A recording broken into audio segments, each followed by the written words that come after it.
tikwanise kuti tiise imwe toilet pamwe, but indakaona zvakaramba because waingochera rosvika muwest ndindaizviita izvozvo kusvika ndazonopinda kufukunura futi toilet iyoyo previous.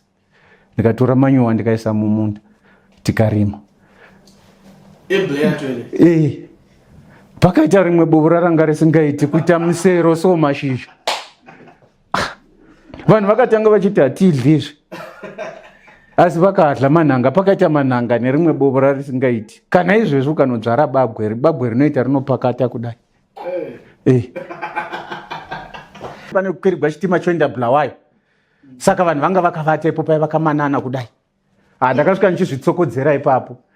Ndakamuka dzava kuma 2:05 makuseni. Ndakamuka munhu wose akamira namadziro so. Svika vanhu vachiridza tsamwa zvichiratidza kuti ndakanga ndichishaisha ndiri pavhurandi ipapo. Ndakangomuka ndakananga kuroad ndikasiya chirinkini changu ipapo. Ndofunga vanhu vangoti uyu munhu mupengo cheto. Hakuna munhu ari normal anoita zvese izvi zviri kuitika. Ndibva ndadzoka kwekuyi.